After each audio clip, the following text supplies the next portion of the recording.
Whether it's bad planning, bad luck, bad timing, or bad inventions, well-intentioned bad decisions have plagued history for thousands of years. Welcome to Historic Hindsight. Hello and welcome to another episode of Historic Hindsight. I'm John, that's Tom, and today we're going to talk to you about the Battle of Chancellorsville. That's right, Johnny. The Battle of Chancellorsville, or the Siege of Chancellorsville. I went ahead and kept my Civil War and Hindsight stuff up because it's a Civil War battle. Hey, so there why we not? go. Yeah. I will preface that this is going to be a two-part episode because being that it was more of a campaign than a single battle, it is a long one. Oh boy, buckle up. So buckle up.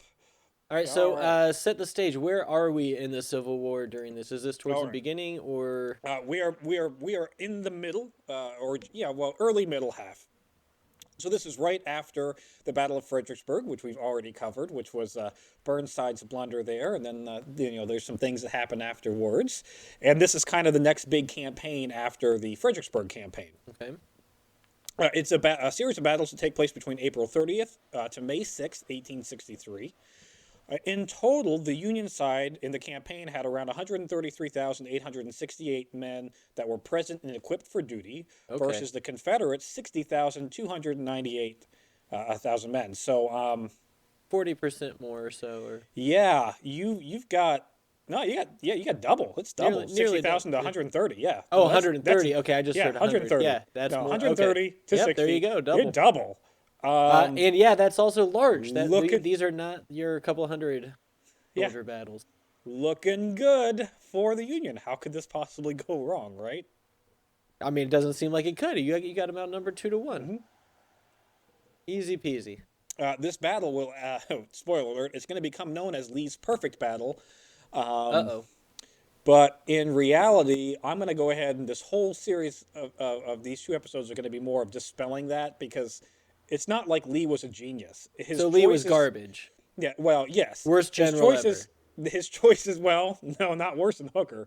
His choices that he made were because he had really no other choice. It was the only feasible means to go about it.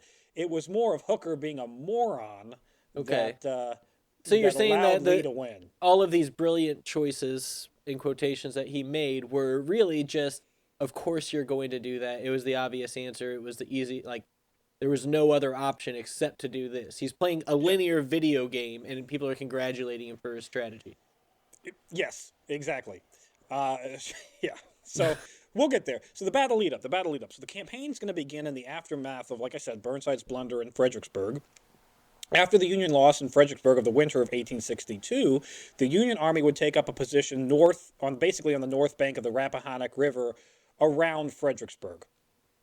Burnside would attempt to go Soviet style and purge most of his general staff, claiming that it was their fault that Fredericksburg went off the way that it did. Throw him under the bus. I like it. Yeah. But Lincoln friendly reminded Burnside that, you can't do that without the authority of Congress. So you're going to go ahead and turn in your resignation, or am I going to fire you? Yeah. So Burnside not only turned in his resignation, but also for the first time in this war, the second time was in one of our very first episode that we did, but for the first time in the war, offered to resign completely from the army. Like, I'm a failure, I quit. I'm done. Yeah, that's fine. I'm out. But Lincoln wouldn't let him, which probably he would regret later. I mean, that's bad management. You're bringing in a guy, you keep messing up, you're doing terrible things, you're not a good employee. And the employee's like, okay, well, I understand. Maybe I'm not cut out for this job. I don't want it. I'll go ahead and quit. You can find somebody to replace me. He's like, no, you don't get to do that. Yeah, no, you're going to keep messing up and being awful. But try to do better. Position. Yeah, no, you're going to be middle management now, not upper management. Yeah, okay. Yeah, a nice little demotion there.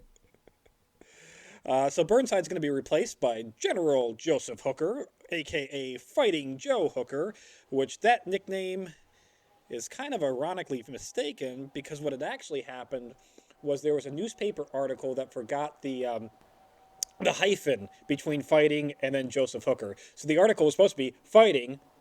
Joseph Hooker was engaged here, but they forgot the hyphen, so it became Fighting Joe Hooker, and so the nickname stuck. See, this is what happens. Newspaper headlines always do this. They try to get cute and they leave out little articles and stuff here and there, and it just completely confuses the meaning. Say what you mean. So So Lincoln will replace him with Fighting Joe Hooker. Can you guess his occupation, Johnny? We're going to go back to that.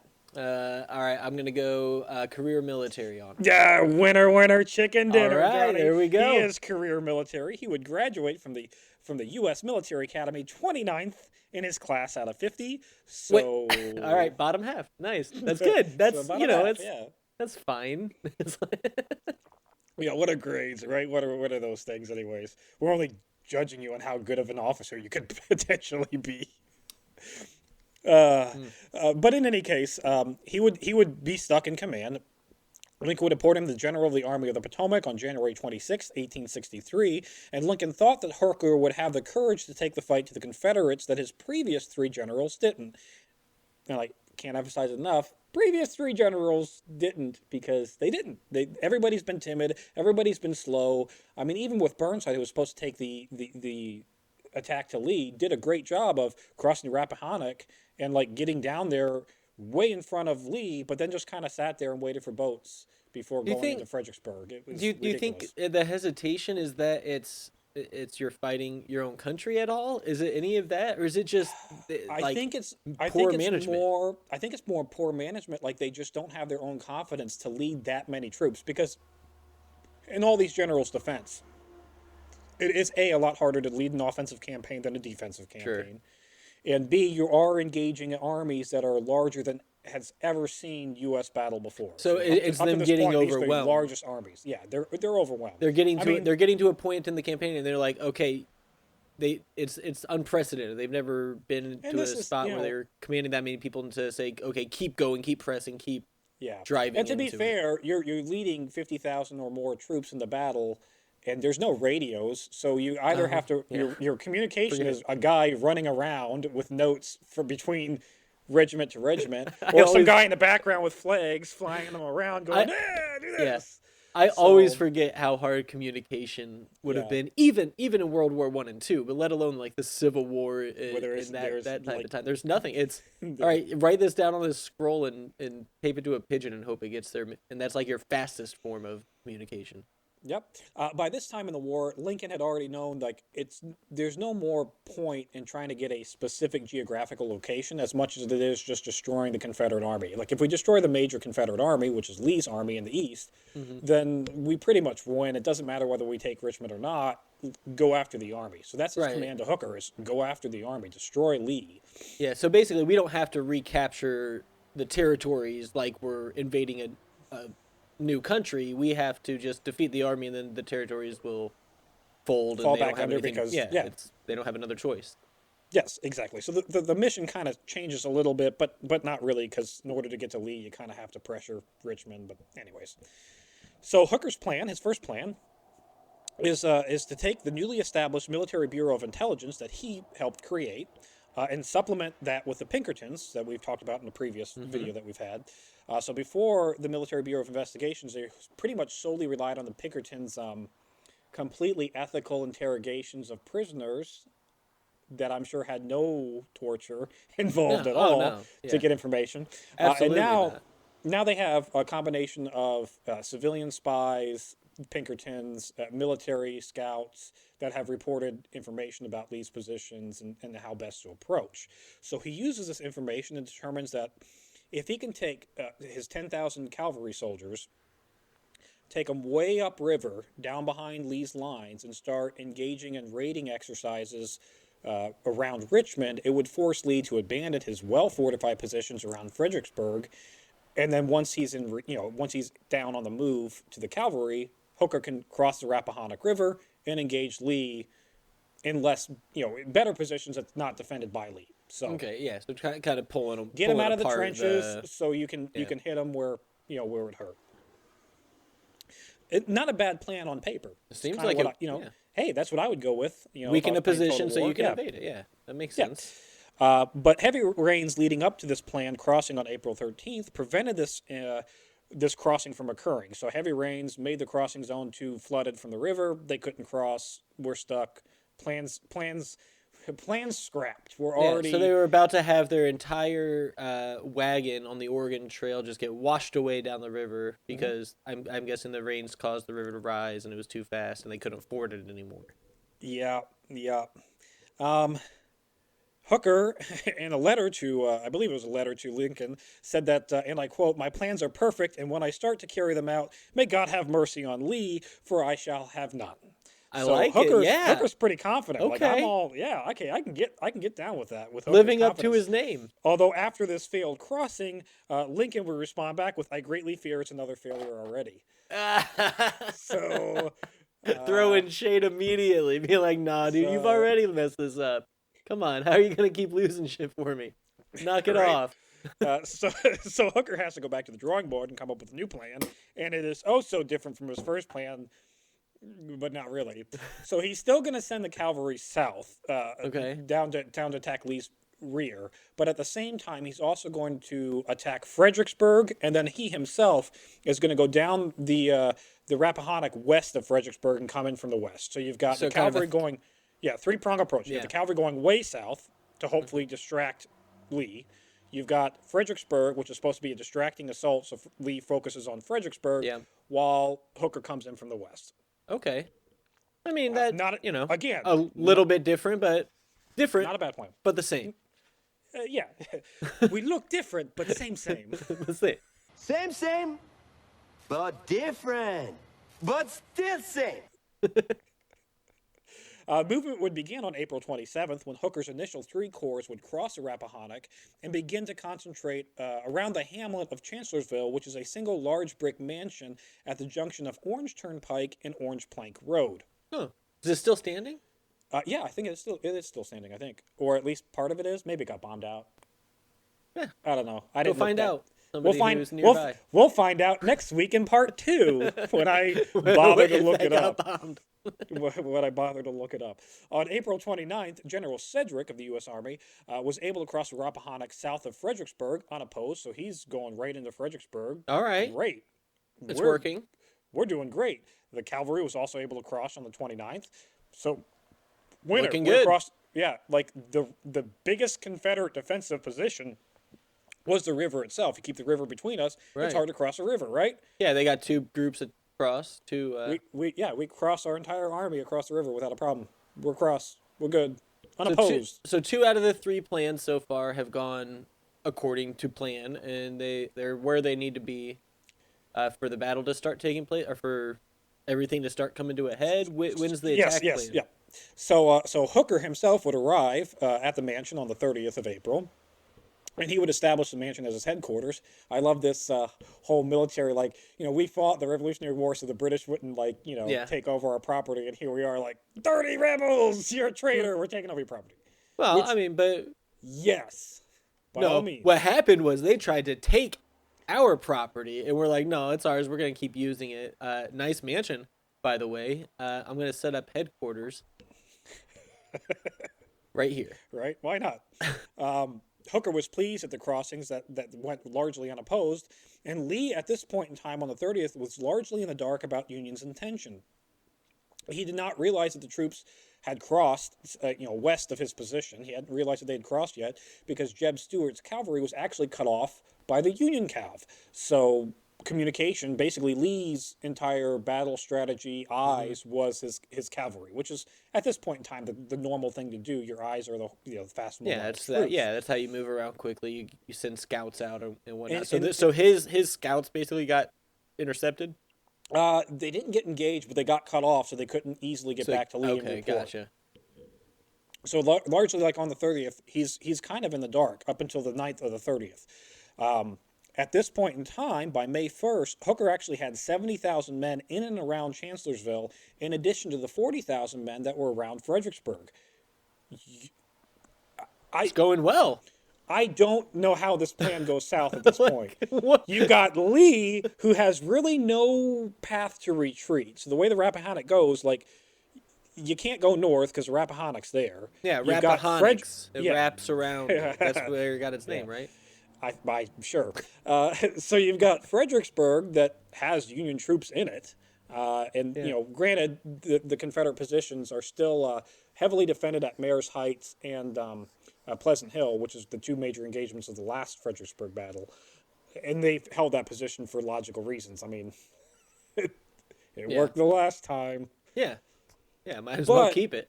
you've got essentially at this point in time nothing really between Hooker and the whole flank, the whole rear flank Yeah. of Lee's army. So just go, Yeah, I mean that was the march, design, right? You go and move. you do that, and then everybody comes down all together. And, I mean, if they had And you radios, I'll bet it surround would have them. been fine. You could have surrounded like what should have happened is the forces at Fredericksburg should have began their assault, and then Hooker should have marched on. But we'll get to what actually Okay. happens. Yeah. So by the morning of May 1st, Lee's finally gotten communication back from Jeb Stuart, and is now understanding that oh, shit, they turned my flank. So I got to do something about it. Okay. Now this is where one of his first brilliant genius plans come up, which isn't a brilliant genius plan. You got to remember, he's in Fredericksburg. Yeah. Hooker's here. Right. Nothing between them. Yep. All of his defensive positions are pointed that way to Fredericksburg, where the Union troops are now at. So All right. defensive positions do you no good if they're coming up from the side and behind you. Right.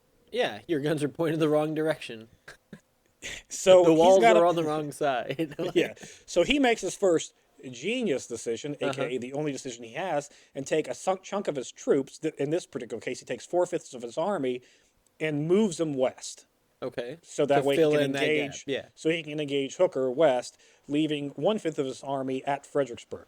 Because Now, it's his thought- in defensive position, and they have They should be fine, yeah. Mayor's Heights behind the sunken road that served them very well in the last battle. Right. Lee rightfully predicted that General Sedgwick of the Union Army would be cautious with his men, and so he thought that 11,000 men and 56 guns would be able to defend against Sedgwick's 40,000 men. Which eventually would become like Fredericksburg 2.0, but not really. We'll get there later. okay. Now, as he's moving the rest of his army west to engage at Chancellorsville, he has General Stonewall Jackson march west to engage Hooker on the east section of his army. I'm only gonna do this for two of the generals because they're really the two big ones that they're playing here. So Stonewall Jackson, Johnny, can you Oh, guess his geez. occupation? All right. So it's either career military. What's my other option usually? It's lawyer, career military, railroad, businessman, like a tycoon kind of guy. I mean, it probably career military too, right? Most of these guys. For the most part, At he this is career level. military, but he is also a teacher prior to the war, prior to the Mexican-American War. What did he teach? Well, he did teach in the schoolhouse, but he also taught one of his uncle's slaves to read in exchange for pine knots that he would use to burn for light, so he could read at night. So Jackson befriended Okay. the slave boy and taught him how to read in exchange for that slave boy giving him basically a candle. And Fair and trade. once, which is completely illegal at this point in time. You can't Right. teach slaves how to read, but Yeah, who would want Jackson. them to have knowledge? Jackson didn't care. And the insane. minute the boy was literate, he ran to Canada. I like it. All right. But after that, he was career military, so there's that.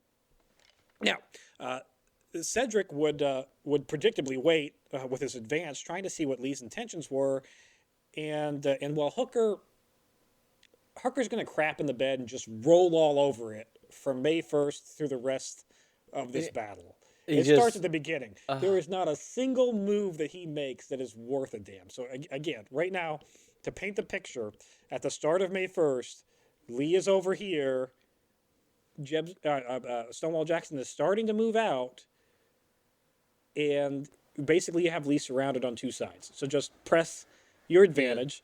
You've got at Fredericksburg, you've got a 4-1 advantage, and everywhere else you still have about a 2-1 advantage. So press. So yeah. So Press basically, hard. Press he came fast. up. He came up with a brilliant plan, or a good plan. Anyway, a plan that got set up and was ready to work, and all the pieces were in its place. All the pieces and fell. then, It worked. Yeah. Instead of pushing the play button and having all the pieces do their thing, he took a bat to it. Pretty much. So So before the dawn of May 1st, Stonewall had already started to move in his western position. There was a small force underneath General Anderson that was near Zion Church, which is west of Fredericksburg and a little bit east of the positions of the Union forces. They have dug in around Zion Church and are ready to defend their position. Stonewall Jackson would get there around 8 a.m. and say, yeah, we're not going to do that. We're going to go ahead and attack because I'm Stonewall Mother effing Jackson. That's right. And that's what I do because Get after it. I don't care about my troops' lives. No, you got to win that war. That's how I got my nickname. Now, around 11 a.m., Stonewall would move out of his positions and he would send McLaws' division to take the north road to Chancellorsville, and he and Anderson would take the southern road, the southern plank road, to Chancellorsville. There's basically two roads leading east into Chancellorsville. Okay. He splits his army, one north, one south. Not a bad plan. Yeah. At the same time, Hooker is giving his men the orders to do the same thing. Several of his troops are going north, several of his troops are going on the southern road, and oh my God, they collide. Wait, what? You know, Wait, when you have two armies moving they at each happen other, to they same intersect. And of course, all of them are crapping their pants because like nobody's expecting like that the other troops Well, should they're be there. they're just marching, right? They're not like they're just marching marching to a down the battle. road. All their supplies are packed up. Yeah. They maybe have their. Would they even be carrying a loaded gun at all? Yeah. Well, probably yeah. Like point, what? yeah. Okay. But even so, you're hi, didn't see you there. What? So the first shots would be fired at 11:20 in the morning as the armies collided where McLaw was initially able to push back the Union forces under General Sykes. But Sykes would counterattack in the late morning, early evening, and be able to actually push back McLaw. Okay. So Union Army's making progress. Like, okay, So crap, one step back, 2 steps forward. Exactly. They were able to retake all their position, the lost ground that the Union had lost at the initial part of the morning or early afternoon battle. Jackson would attempt to send General Ambrose Wright down an unfinished railroad well south and well beyond the Union lines in an attempt to, Okay. Circumvent. surprise him in the rear, circle him in the rear. That's his go-to move. Hit him in the flank behind him. But this was really pretty much useless as an attack because Howard's 11th Corps was moving up in support of the Union lines, and there's guys moving down there. Well, Hey, look at them. probably should go stop them before they get behind us. Not as sneaky as they were hoping. So no real issue there on that part of the first battle, or the first battle of the first day. So Sykes was pushing McLaw's forces down the road, but advanced a little bit too fast of General Slocum, who was on the southern road, that southern plank road on the Union forces. And so by 2 a.m., General Sykes was forced to withdraw to Slocum's lines. So basically, you have the northern line that pushed forward too far from the southern line. Yeah. They gave up a little bit of ground, so that way your southern line's flank's not exposed. Okay. Good move. Not a bad move. It's a strategic withdrawal. I understand that 100%. So right now, even today, at this point, battle's looking good for the Union. They're able to still push Confederate forces east. We're making progress. Yeah. Although at Fredericksburg, nothing's happening. Why not? The Like Union's just no one's sitting doing there. anything. They're just Yeah, they're just sitting there. A little confusion of orders, and like they were the hope supposed to be was- doing stuff, right? Yeah, their presence was supposed to like keep Lee occupied, but Yeah. they weren't actually engaging anybody. So other than just kind of sitting in the city, going, Hey guys, we might Not- start shooting, so not a lot. be prepared just in case. That's it. not a lot was going on. By this time, around the early afternoon, or early evening, I should say, Meade was making good progress and was in a good position around that Zion Church Hill. In fact, they had taken said hill and were in a really good position around the heights. We Okay. have the high ground. Yeah, right? they got it. They got it. They should win. And this is this is where Hooker starts crapping the bed. So Okay. at the beginning of May 1st, he refuses to listen to a scout who said, "Yeah, the Confederates are moving." So he's Wait, surprised. why? Like he I don't said know. they were lying, or just ignored the information? Just ignored the information. Didn't really take it to heart. So he could have relayed that information better to his commanding officers that were moving east. Could have given them a better heads up that the Confederates were on the move, and could have given them a better heads up that, hey, expect a battle. And it could have led with better results, but not really, because they still had made good progress at this point. Okay, I mean that's fine, but correct me if I'm wrong. But in a battle situation, more information's better, right? Like, Yeah, you can't have too much. but yeah, but General Cedric at Fredericksburg, he's still not doing anything, and so Meade at this point knows that he's not doing anything, has fear for some reason, and says later, Hooker would say this, and I quote, "To tell the truth, I just lost confidence in Joe Hooker." So Hooker, talking about the Battle of Chancellorsville on the first day, would say, and I quote, "To tell the truth, I just lost confidence in Joe Hooker." First off, Meade said that. no, Hooker said that. Hooker said So, he lost confidence in Hooker. in himself in third person. Yeah. Oh, What God. the hell are you doing, Hooker? So I mean, yeah, like you said at the beginning, So- it was just he got overwhelmed and just like, oh, no, don't know what to do now, and just shut down. Yeah, so we're making progress. Meade is taking Are the high we? grounds. Things are going really well, and Hooker decides, no, I want an all-out retreat back to the wilderness around Chancellorsville to set up defensive positions. Now, his thought process here, before I completely throw him under the bus, his thought process here was that he wanted to engage a defensive campaign wherever possible. Seems like it's Which I not possible understand. very many places when you're a union trying to attack and take out an army, right? I get. His thought here was that, all right, what I'll do is I'll pull my troops back to better defended positions, which weren't, and then Lee would engage me there, and I'll have the upper hand. He wanted Lee to attack him. Okay. Well, But when you make an advance and you get a strategic point, like some heights that would, I don't know if you get artillery up on the top of those heights, have a clear view of the entire battlefield, maybe you keep the heights. I probably would. Now I think the other part I have the high ground, Anakin, don't try it. I think the other part of his problem is he wants the South to attack, but everybody knows that this was a war of northern aggression, and so they were never going to do that, right? Like, Yeah. right? That's Yeah, that's exactly it. They would never do that. Me would try to argue with Hooker against these orders, saying, "My God, if we can't hold the top of the hill, we certainly can't hold the bottom of it." Yup. yeah. I mean, sure. Yeah, if you can't hold the top of the hill, how do you expect to hold the bottom of it? Yeah, makes They sense. get artillery up there. They bangy down on us. Yeah, it seems easy to make a top. Yeah, it seems easy to hold the top of a hill. Yeah. That didn't matter. And Hooker would order the general retreat back to the wilderness around Chancellorsville. But he would confuse that order because he sent another order saying, hey, wait till 5 p.m. before you start pulling out. But of course, by the time that order got to the troops, most of them had already started. They were pulling packed out, up. so- Yeah. Like, I packed my bags, boss. Like, what do you want? Do you want me to already- unpack for 2 more hours or 3 more hours? Whatever. What time is it? we're already moving. So, by all practical counts, you pretty much lost the battle right there. You gave up your advantage. You gave up your strategic positions. Well, and you stopped going with your plan. Like And you stopped going with your abandoned plan. it. Yeah, When you abandoned the plan. when you abandon the plan, you're asking for bad things to happen. Now, in Hooker's only defense, he was outnumbered in that particular part of the battlefield. Not heavily. The but one was where he had the outnumbered. high ground. Where he had the high ground, yeah.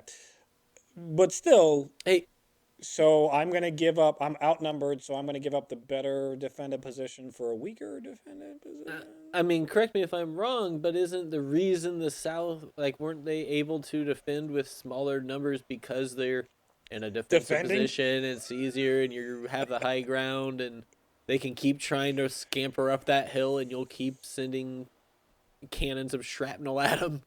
Yeah. Whatever you can find. Brilliant. But he doesn't do that. he pulls No, back there's and basically creates a horseshoe position around Chancellorsville, with again Cedric still at Fredericksburg, twiddling his thumbs. just hanging out, chilling. So during the night of May 1st, the Union began digging in, and Jackson assumed that Hooker would retreat across the river because, well, we must have defeated him. Because why else would you leave I mean, these yeah, good positions? if nothing else, it's good confusion. Because the Southern Army's gonna be like, why are they doing that? Are we still in battle?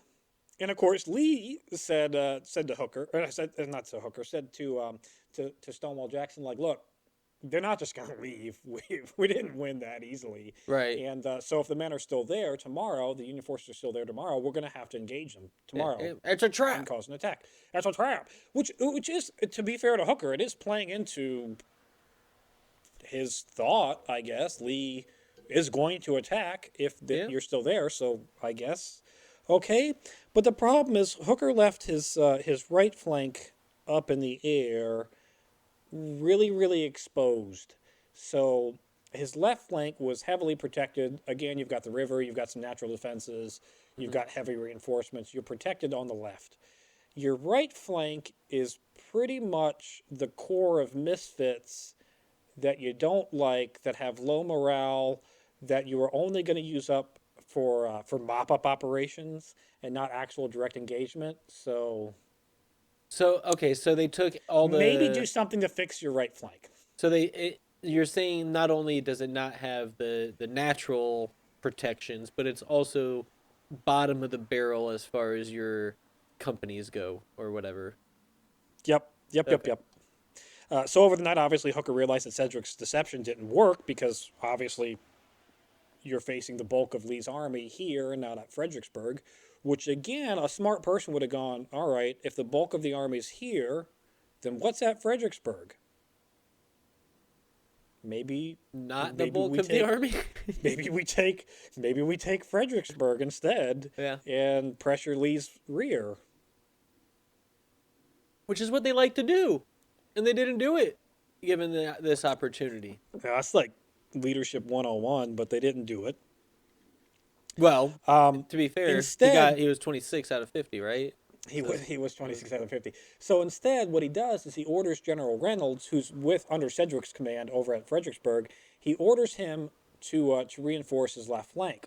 His goal here was to have Reynolds dug in along the left flank by mid-morning. The problem was Hooker thought that since Cedric didn't attack at Fredericksburg, he must have retreated across the river, which he didn't. Yeah. So by mid-morning of May 2nd, Reynolds was still crossing the river, as opposed to being dug in as reinforcements. So yeah. So I mean, this all came down to radio communication was not invented soon enough. Well, yeah, partly just again lack of confidence, I would say, is the bigger issue here. Leadership, lack of leadership, maybe. Lack of leadership. Now, Lee's plan is basically he's got another threefold plan. He's going to split his army again. He's going to send all of Stonewall Jackson's command down this newly built narrow road that goes through the wilderness around the entire Union position and hit them from behind. It would be a 12. Yeah, it's going to be a 12-mile march. That's a roundabout. That's got to be because this army's huge. They're circling big. Yeah, it's a 12-mile hike. In order for it to work, he's got to make that hike largely undetected by the Union line, and things make noise when you're in an army. You have equipment. This canteen makes noise. That's just me hitting it. And when you're walking, that's what it sounds like. And now you've got like 30,000 dudes with that shit. It's gonna make noise. You're gonna hear it for miles. Well, just stepping on sticks. I mean, forget carrying any equipment, which you're hauling all sorts of it. If you have 30,000 people walking in the woods, someone's gonna hear it. Yeah. Well, so that has to go largely undetected. Hooker has to stay in defense for this plan to work of Lee's, and not engage in any kind of counter assaults. Which no problem Lee's there. Positions. Right.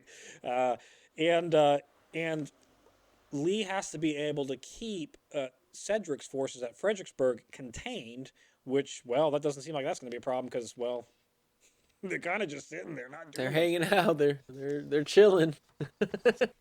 Still just whatever. Jackson would start moving his troops around 7 a.m. on May 2nd.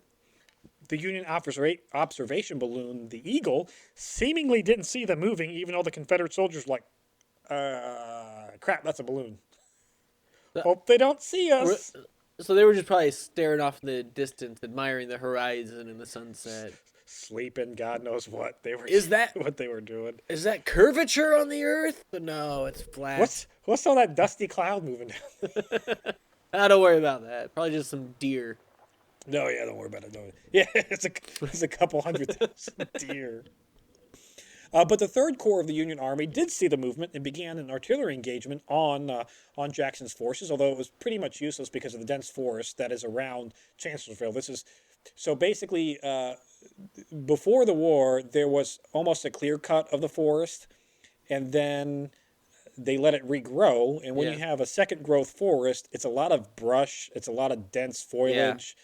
So you got a second growth forest here.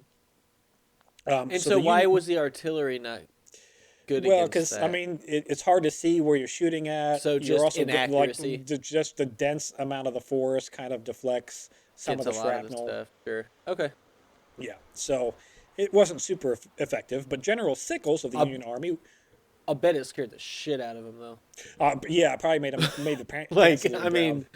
Not effective as far as like hitting people and stuff. But I'm sorry, you're doing a march where you have to be secret and quiet and everything, and then all of a sudden, artillery starts coming down at you. Raining down on you. Yeah, and that's it's a fun fact here. That's why the Confederates' initial uniform was what was called butternut, which was a brown color, so that way if they crap their pants, you wouldn't know. I like that. See, that's a good idea. That's thinking ahead.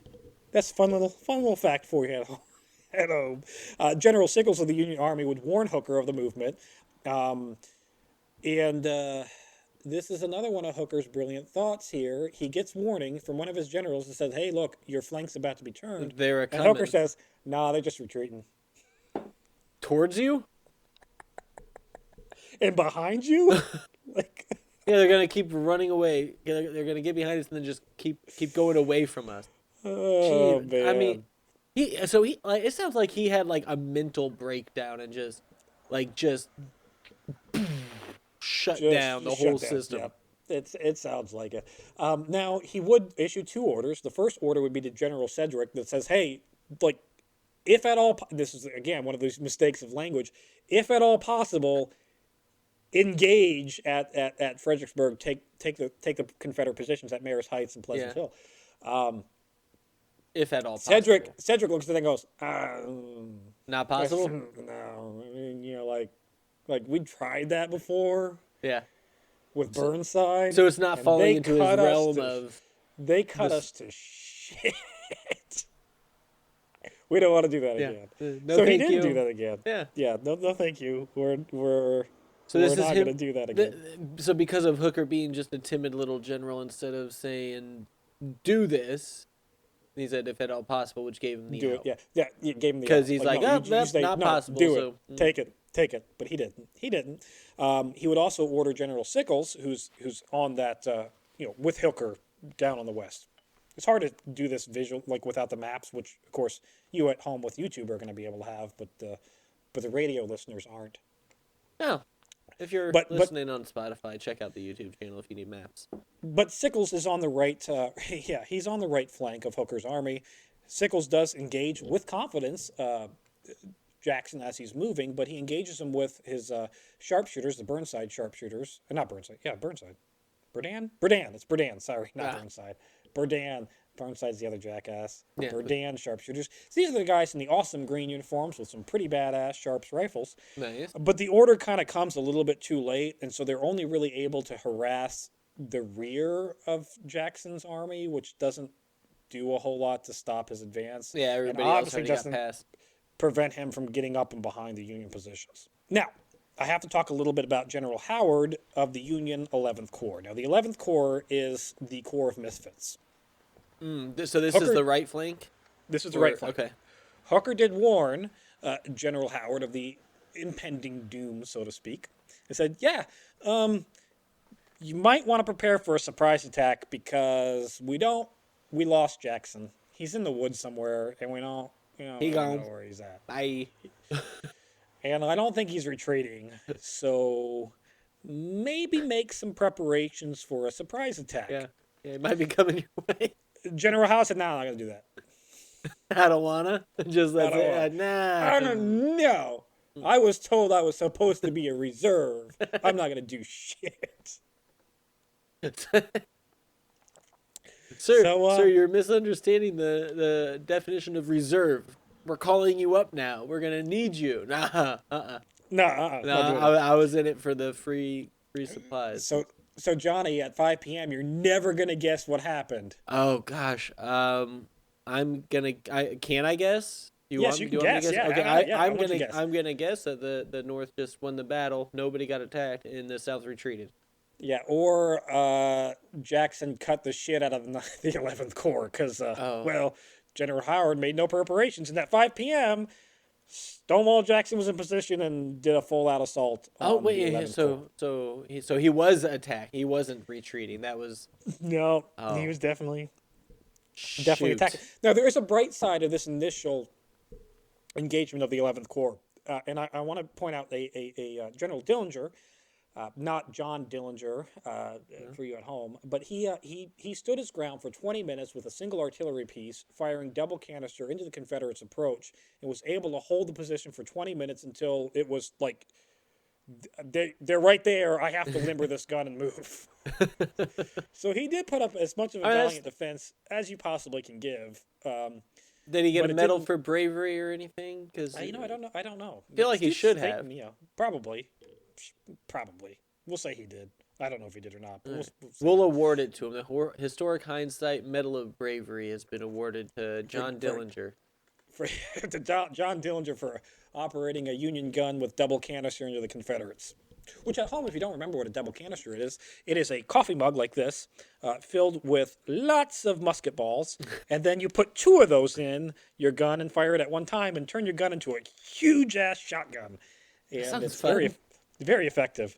Especially effective at against close a bunch range. of troops just marching straight at you, I'd imagine. Yep, super effective. By 11 p.m., General Sickles was pretty much the only force between Jackson and Lee on the Union right flank. So he's kind of surrounded at this point and goes, yep, I'm hosed.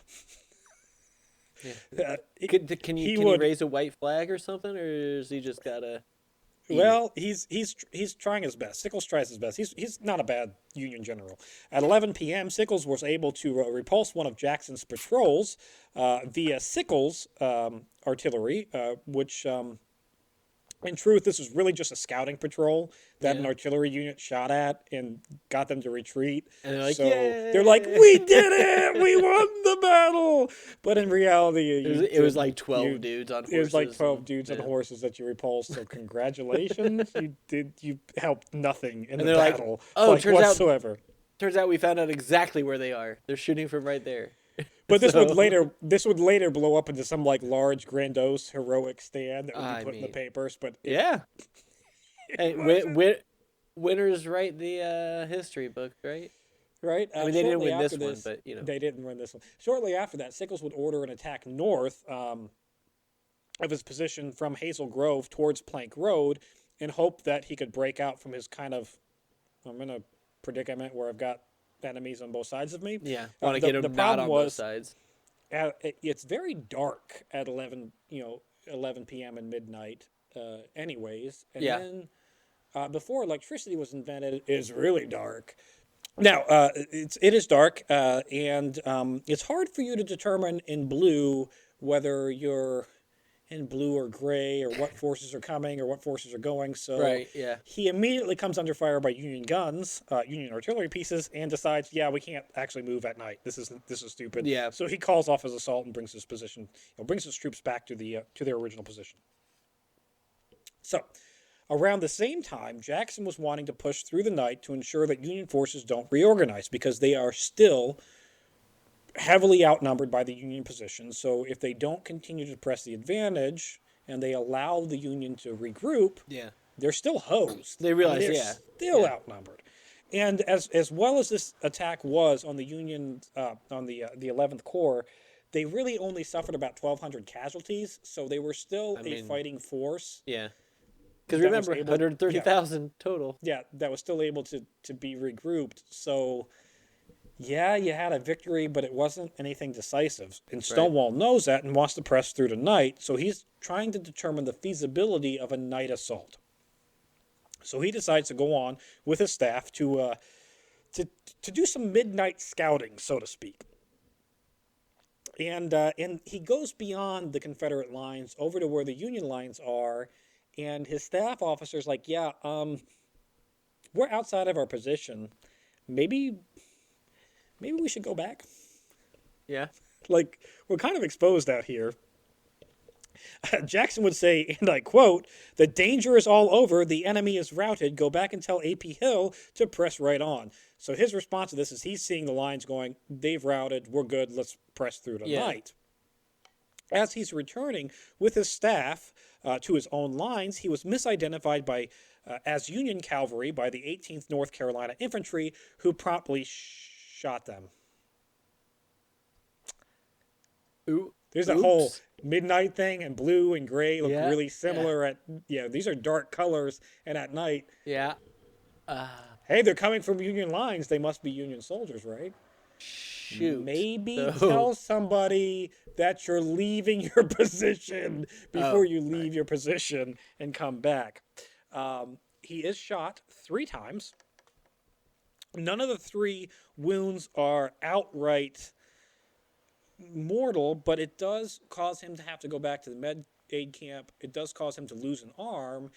And in this interim, it takes him out of the battle. So now Lee has lost what he himself calls his right-hand man on this very important battle. And did his right-hand man lose his right hand, or was...